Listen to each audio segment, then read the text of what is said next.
Hornady One Shot. It's my lube that I prefer, but does it ruin your brass when you spray it on the outside or spray it on the inside? We're gonna test it out and see just what it does to your loads.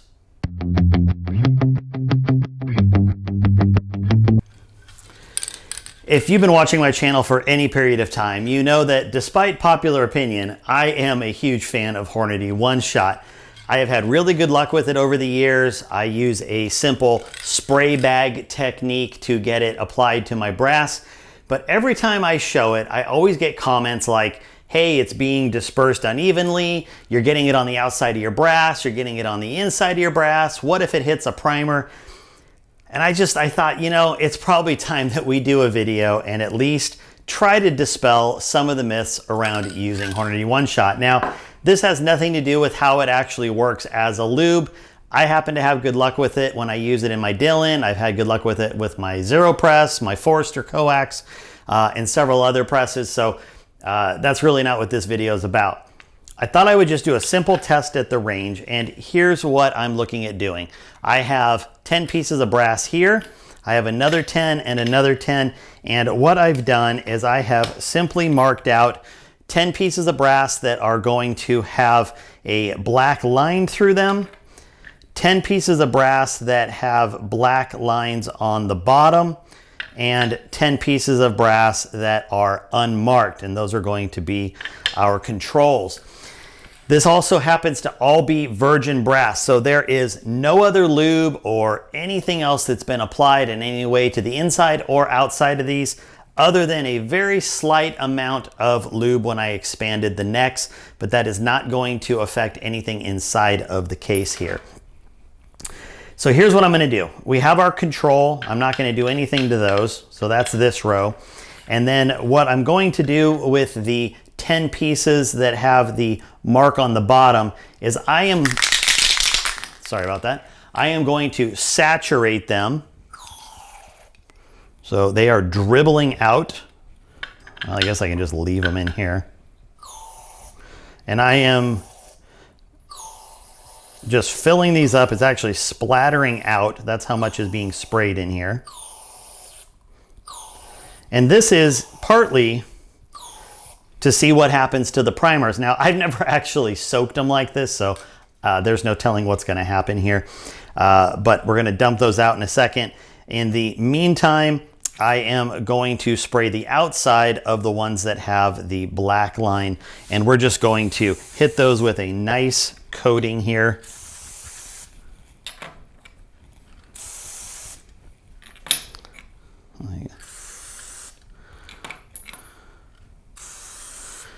And these are going to have a very nice thick coat on it. And Hornady does maintain that you do not need to clean off the One Shot after sizing. I happen to run it back through my tumbler just for maybe 15 or 20 minutes to knock off the majority of the lube. But other than that, I don't really do anything to it. So I've sprayed the outside of the ones with the line. Now that we have these, I'm going to, and you can see I am dumping, I mean, that is legitimately dumping liquid out. And for reference purposes, I've been going through a bunch of virgin brass just the other night with this exact same brass, exact same load. I shot a 215 at 600 yards. I shot like a 212 the week before. So I know that the brass and I know that the bullets are definitely capable in the load. We're gonna be using my Berger 180s. And just so there's no question about what else is going on, these are going to come straight out of the bag. No pointing, no tipping, no nothing that could be perceived as any kind of outside influence. Just simply pulling them from the bag and loading them up. So that's it. We're going to now throw my charge in here, which happens to be 57 grains of triple nickel, Vitavori N555. We're going to be seating the 180 hybrids on top, and then we're going to go out and shoot them. We're going to do 300 yards. I'm going to do groups of 5, and we're going to see how it holds up. I'm honestly curious to see about these ones that we soaked for a minute to see if anything actually happens inside with the priming compound. The ones on the outside, I can tell you I feel pretty confident about simply because I've done this before with the outside. I've never tried soaking the inside, but when I was at the V Squared finale a few weeks ago, I was sitting there having a conversation with somebody and they said, you know, hey, do you still use One Shot? Blah, blah, blah. I'm worried about it inside the case. And I thought, what better time to do a video? So let me get these loaded up. We're gonna head out to the range and we're gonna see how these shoot. All right, and here we go with the One Shot test. So here's what we're looking at. I just fouled out my gun a little bit and everything was looking good.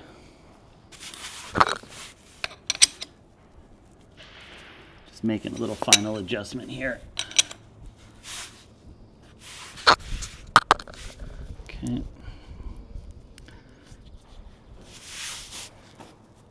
And because of, there's about a 5 mile, 7 mile an hour average going on with some slight gusts. So the Mirage is pretty heavy. So I'm actually going to be aiming at a much lower part of my target where I have a brighter dot that isn't moving on me, just so I can get the most accurate results. And then if you remember, I have 3 different loads here. I have all of this is just plain virgin untouched brass. I then have 2 rows here of the let's see, this is the sprayed inside, and then these 2 rows are the ones where I sprayed on the outside. So we're just going to shoot them in order and do 5-shot groups, and we're going to see what happens. And what I'm going to be doing, I'm going to be shooting at the same point of aim for this entire test. So if there are any problems with it, you should see those kind of make the group a little bit larger or whatever. So we'll kind of see how it works out here. So here goes the first, and this is going to be just untouched brass.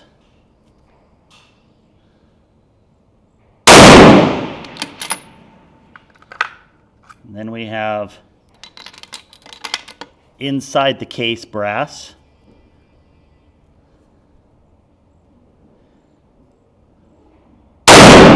Boy, it's moving out there. It's pretty shaky. And then this is outside the brass.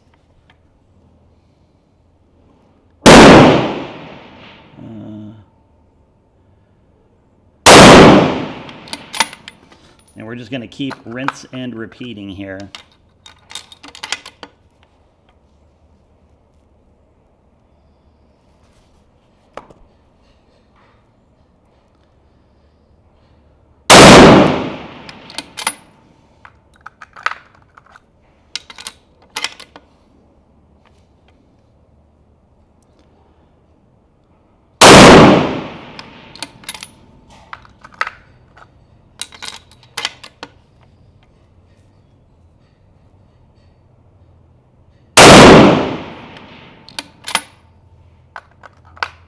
Now I will say the brass is just a little tighter on that outside spray one, but nothing horrible.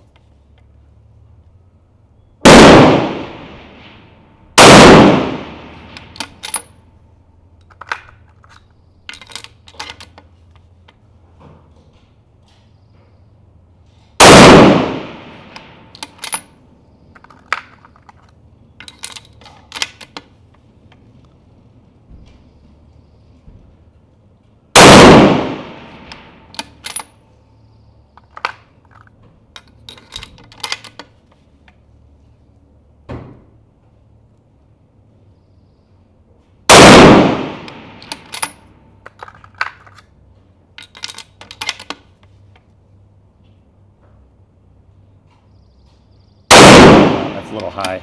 Yep.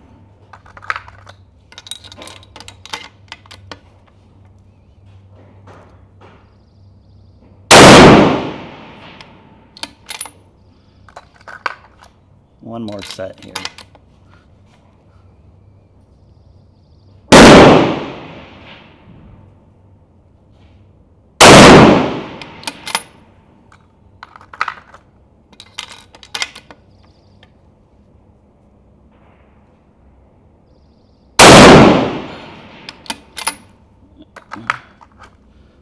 Sometimes they just don't feel right when you break them.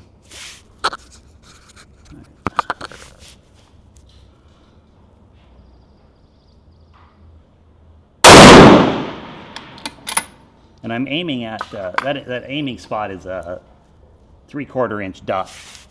So let's see what we've got here. So total group, so all 15 shots. I don't have statistics on size, mean radius, SDES, with height. Okay. So what do we got here? So we've got a total group size on 15 shots of 2.3 inches with a mean radius of 0.7. I guess it helps if I bring this over here. So we've got total group size 2.36, mean radius 0.72. And let's see, I don't have something turned on here. Okay. Yeah, 1.8 inch vertical, a little bit wider. The width, I can chalk up a little bit of the width to the fact that it's just really weird out there right now. It's there's no range flags or anything, but I can just tell you from the trees out here, it's moving. So if we look at one, so we would want 1, 4, see, 1, 4, 1, 2, 3, 4, 1, 4, 7, 10, 13. So there's my group size for just virgin untouched brass. So 1, 4, 7, 10, 13. And then we have 2, so it would be 2, 5, 8, 11, 2, 5, 8, 11, 14, 2, 5, 8, 11, 14. Okay, so that one definitely wider, vertical almost the same, and I still would include that number 11, but just if you look at it, I mean, it's almost the same group without it. And, you know, again, I can only count so much because I'm holding the same point of aim. But it is a larger group. And that was the one where we soaked the inside. So I think, is that the one? Yeah.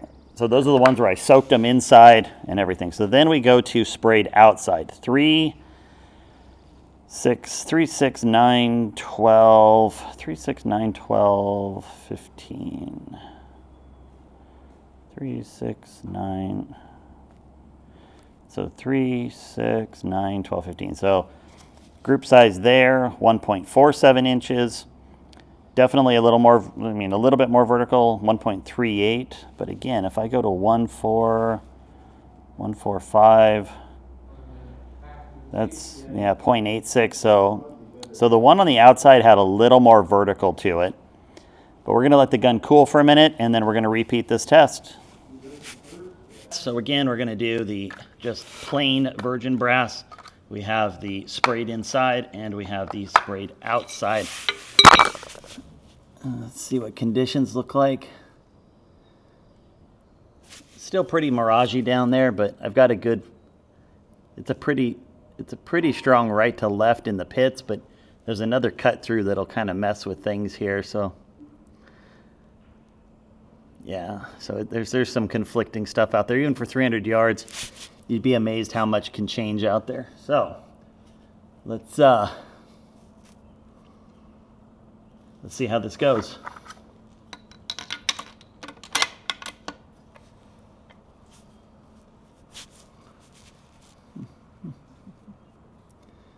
Yeah, like I can feel it on my back right now.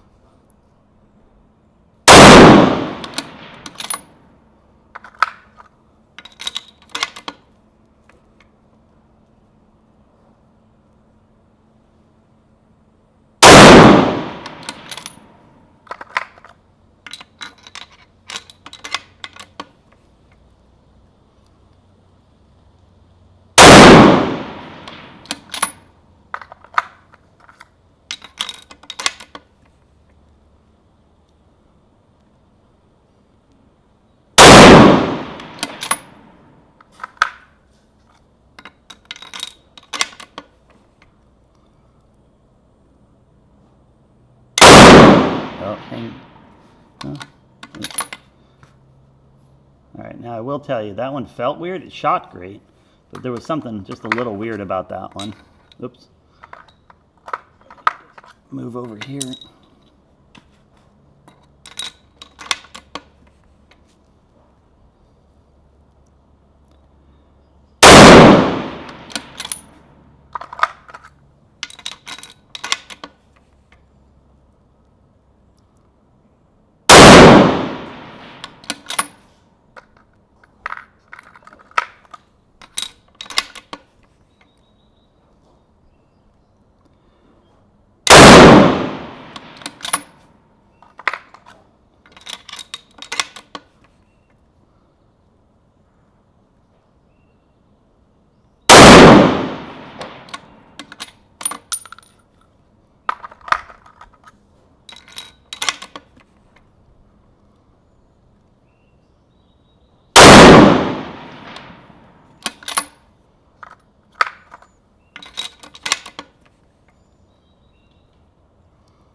That wind's picking up. Now it's moving left to right.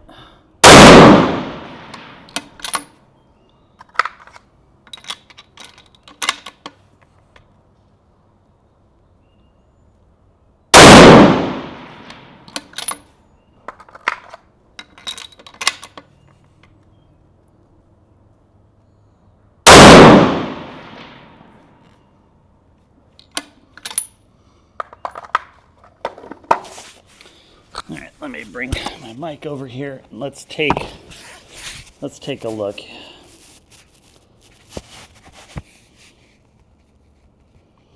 So, total group size, almost exactly the same. Now a little smaller. I don't know, my reader's on. So 2 inch, basically 2 inches. So okay, so we need to look at 1, 4, 5, 1, 4, let's see, 1, 4, 7, 1, 4, 7, 10, and 13. So this group was a little bit bigger. What were we at? 1.6, stupid eyeballs. 1.69. If we look at 2, okay, 1, 2, 5, 5's right in the middle, 2, 5, 8, so we're good there, 2, 5, 8, 11's in the middle, 2, 5, 8, 11, 14, so right there. So let's see what that group looks like. 1.22, and really good vertical. And then we have 3, what do we got? 3, 6, 9. That one definitely got big. 3, 6, 9. That's going to be all of that. So still 1.9. So definitely bigger, but still, I mean, you think about it, it's 2/3 of a minute. But here's, you know, I don't know. We'll go back to the shop and talk about this a little bit. I'm going to go back and kind of look at the data. The one thing that I did forget in this particular test is I did not put my chrono on, but we can still kind of look at some of these speeds. So we've got 2509, and then we went a little slower, back up, and then there. So I think there's going to be some correlation to some of this data as we look at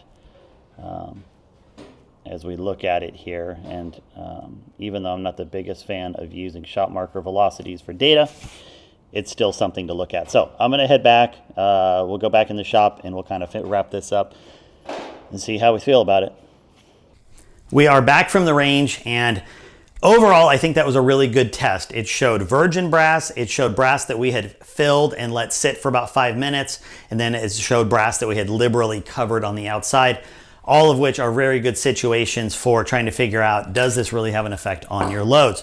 Now, if we look at the first set, you know, we did have that filled case where I had one go wide, and it kind of made for a larger group. It was like 2.3 inches or something like that.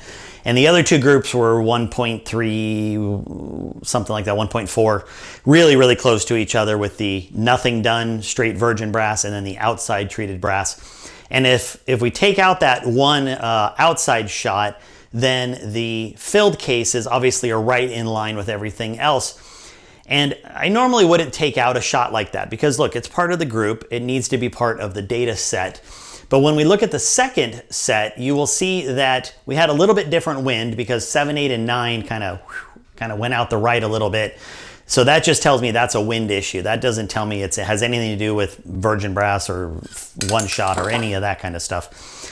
But those groups were very, very close to each other, like 1. Gosh, what was it, like 1.5, 1.3, 1.4, something like that. Anyway, they were all right there with each other, within 1/10 of each other for sure.